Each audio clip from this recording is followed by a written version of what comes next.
What's up, baddies? So I've been crocheting for about 3 years now, and there are so many things that I wish I could go back in time and tell myself when I first started out in my crochet journey. Today, I am gonna go through a list of those things so that you don't have to learn the hard way the way I did, and they're not all bad things, some of them are pleasant surprises as well. Friendly reminder that these are subjective and may not apply to you, but might be good to know if you're thinking of picking up the craft. Let's get into it. I have said this one so many times before, but it still surprises me. Crochet uses up a lot of yarn. You see that cute amigurumi project for a standard sized teddy bear? How much yarn do you think that is? 2, 3 skeins? 6. Those crochet stitches will just eat away at your yarn, and crochet is budget friendly in many ways, but in terms of yarn consumption, no. Get an extra skein or two for every project. Hi, it's Lucy from the future. That extra skein or two rule only applies for yarn weights that are DK or heavier. Why did I buy 8 skeins of merino for a cropped mesh cardigan? I think there's some trauma to unpack here. You never stop learning, do you?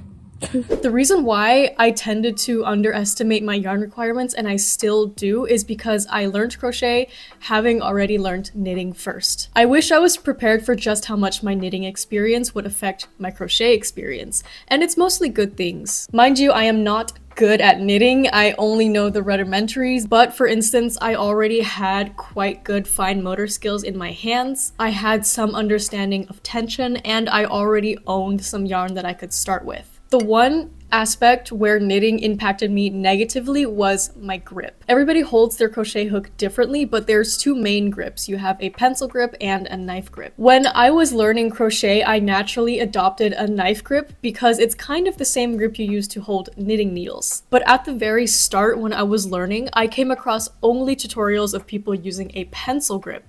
So I thought I was doing something wrong, and for a long time I tried to fix something even though it technically wasn't incorrect. So I guess one thing is that knitting would impact my crochet form, and the second thing is that my crochet form, which was affected by knitting, is not incorrect. A knife grip is also valid. Any grip is valid, and as long as you can crochet with it. I did not know that there were different yarn materials. This is so silly. So at first, I only went to my local craft stores where they had only the cheap acrylic skeins, but what I saw was skeins of different colors, different sizes, and I was like, whoa, they have it all. And then I started seeing all this online beef, all this discourse about yarn materials, and I was like, huh? And that's how I found out that there's also cotton, there's wool, bamboo, you've got wool from sheep, but also from alpaca. What? And each of these materials have different properties and price points.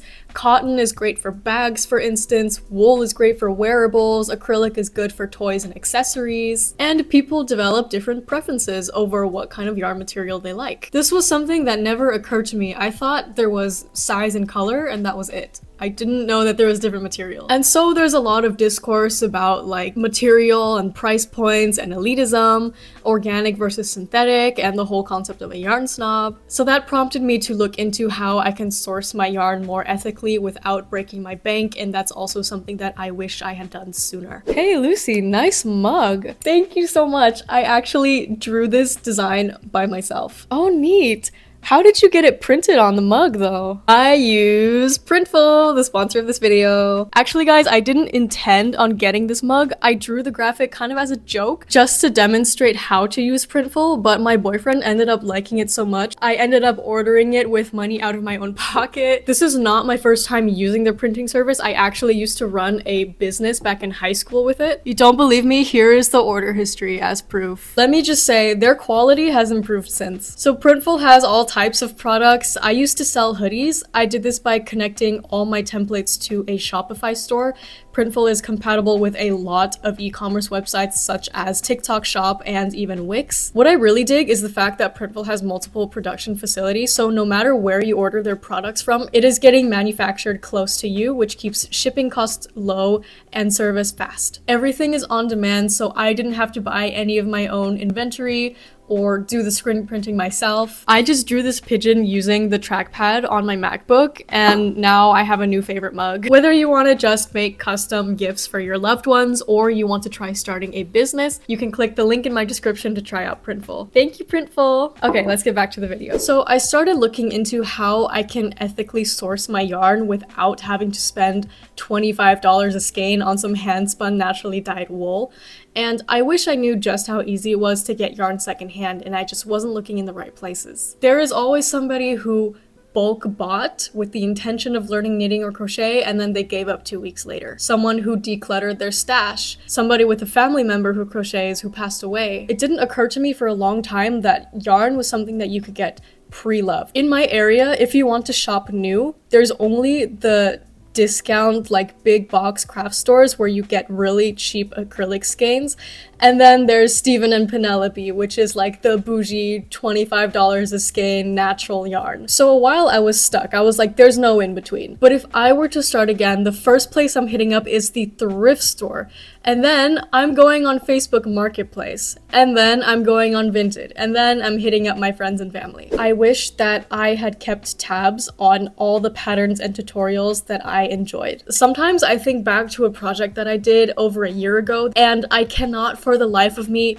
find the YouTube link again or the blog post where I discovered it, and it breaks my heart. People see me wearing something and they ask for a tutorial, and I can't find it for them. If I follow the pattern again, I can't, all because I didn't document it, I didn't download it or paste the link into a folder. If you ever find an interesting project online, please keep tabs on it, because later down the line, if you want to dig that project back up and it's gone, it's going to be devastating. So you can't put wool in the dryer? I'm not going to be elaborating on this one. Your hook is just as important as your yarn, if not more. The actual hook itself is the same on all crochet hooks, but the handle is what matters. These thin metal ones, cold and slippery and no good for your joints. A nice flat handle with grip and insulating material, fantastic. If you are going to splurge on anything for this hobby, get a nice set of Clover Soft Touch hooks. I did not know that your climate would affect how you crochet. When it's hot and humid in the summer, or even all year round depending on where you live, your project is gonna start squeaking. It makes my teeth feel fuzzy, like hearing nails on a chalkboard. If you're in a hot climate and your hands are also sweating, that's also going to affect your tension, because all of a sudden there is friction against your skin and the yarn. You will acquire this thing notoriously known to every crafter as the yarn stash. You'll have yarn left over from every project, and from time to time you're going to be riding that crochet high and impulsively buy a skein or two. If you have friends and family who also practice fiber arts, they might deposit some yarn onto you upon finding out that you are learning crochet. This adds up. Soon enough you will have a box or shelf or closet filled to the brim with yarn. And you either realize what's happening in time to intervene, or you just have a yarn monster as a roommate for the rest of existence. I used to think that with my lifestyle, I was immune to this issue, but eventually I also fell victim. I wonder why that is, Lucy.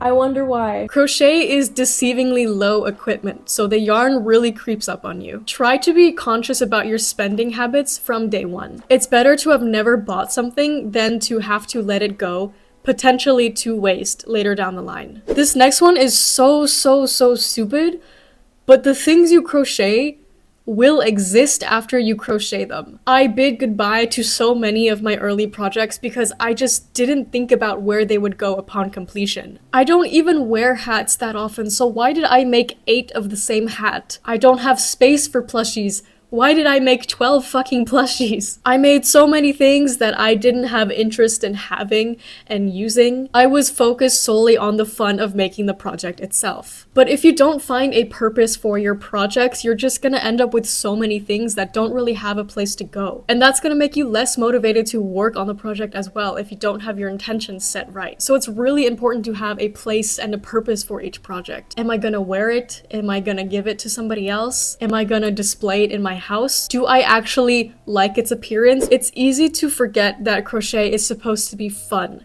It's supposed to be fulfilling, and I wish that I could go back in time and remind myself of this during my first month. So often during my first month, I was just tormenting myself with crochet. I refused to walk away until I learned a maneuver, until I hit a certain checkpoint in my project, and it was making myself miserable. It's not supposed to make you feel like a stressed workaholic. When something wasn't right at the start, I should have put my hook and yarn down and gone to eat a meal or take a walk. And ironically, I would have learned so much quicker if I just gave myself space to think on it, to take breaks and do other things, instead of beating myself up and not allowing myself to go to bed until I fixed an error. I'm one of those people who struggle to stick to a new activity unless I'm automatically good at it, and that is so unhealthy. I made the decision to learn crochet when I was going through kind of a slump.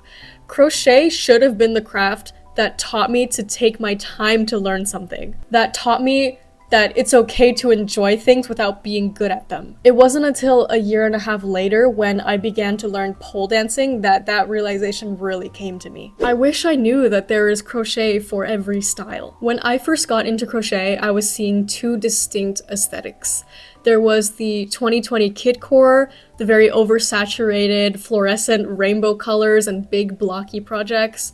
And then there was coquette, so the mostly white, very delicate and cutesy crochet projects. So with my first few crochet projects, I definitely tried to conform to these two distinct vibes that were the only vibes that I was seeing. So I made some projects that I didn't really like, that didn't suit me, and it wasn't until I discovered my own crochet preferences and also that there are crochet projects that fit my own personal aesthetic that I really started taking a liking to it. Honestly, I should have just looked at crochet projects on Pinterest sooner. There is a lot of drama in this community. Don't get me wrong, 99% of the people who crochet are the greatest people I've ever met, but that was what I expected. What you won't anticipate is the sheer amount of beef, of gossip, of controversies in the fiber arts community. There's cases of plagiarism, there was that whole SciShow situation, there was a fiber artist who faked her death or something.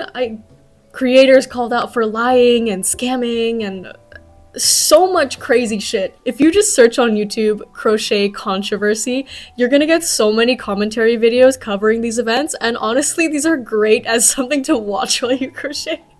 So get ready for some piping hot tea once you're added to the group chat. I didn't know just how many of my loved ones were already practicing fiber arts. Crochet, sewing, knitting, they're crafts that you can easily pursue alone in silence in the comfort of your own home, so it's very easy to get isolated in this craft. It's silly thinking back, but I was kind of shy to share the fact that I was getting into crochet. But when my friends and family found out, some of them were like, hey, I also do this, or I want to learn to do this. And all this time, I had no idea. My crochet journey would have been so much more memorable and lucrative if I crocheted with my loved ones sooner, if I allowed them to teach me things, and if I crafted things together with them. So many of my crafty peers, they say that they learned crochet or knitting with their grandmother or their aunt or their friend, and I really envy them that. Since I was insecure, I didn't really grant myself that opportunity to learn the craft with somebody I love. Now I know that there's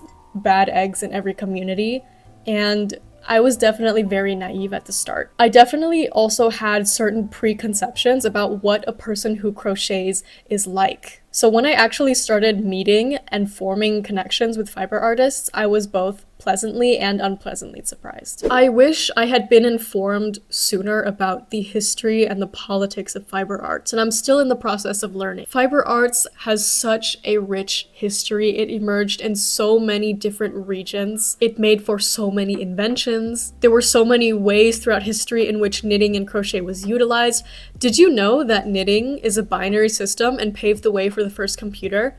Did you know that it was used to communicate during the war? What the fuck? That's fucking cool and nobody told me. The visibility of fiber arts really got diminished as soon as it became known as a female-dominated thing. And to this day, there's so many misconceptions and negative stereotypes that I once also believed. The more I learn about how it came to be, the more pride I feel knowing that I can crochet and that I'm a part of its evolution. I wish that knitting and crochet itself could be implemented into our workspaces and our education systems, because it has so many benefits, and I feel like so many people are missing out just because of a lack of knowledge and all of these stigmas that hold people back. Before the last thing I wish I knew, I have an announcement.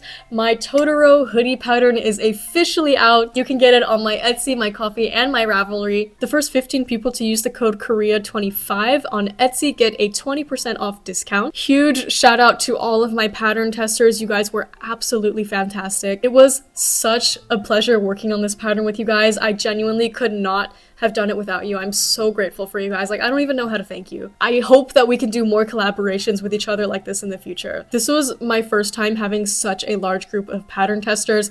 I was nervous. You guys were so kind and you communicated so well. I couldn't have wished for a better group of testers and a more positive experience. And a huge thank you to my community for your patience with this pattern. I know I made it in summer and it's been a long wait. I really wanted to take the time to make it good, and I truly hope that it's up to your standards. Final thing that I wish I were prepared for when I first started crochet is just how much I would end up loving it. It's such a fun and therapeutic activity. It's low stake, it's low budget. I've learned so many new things and met so many wonderful people. I started this YouTube channel because I wanted to share my love for crochet, and I found such a wonderful community on here. Like, seriously, you guys have changed my life. If you are a fiber artist, tell me some things that you wish that you could have known when you first started out your creative journey. Tell me down in the comments what your favorite memories are, what your biggest regrets are, and also what kind of tips you have for people who are just starting out. I absolutely think everyone should give crochet a shot. I've linked a video here with more reasons on why it's a good New Year's resolution. The one thing that I truly regret is not starting sooner. I wish that I could have just gone to little 11-year-old Lucy and put this in her hands. Thank you so much for watching this video. I hope it was interesting and insightful, and I will see you guys in the next one. Bye!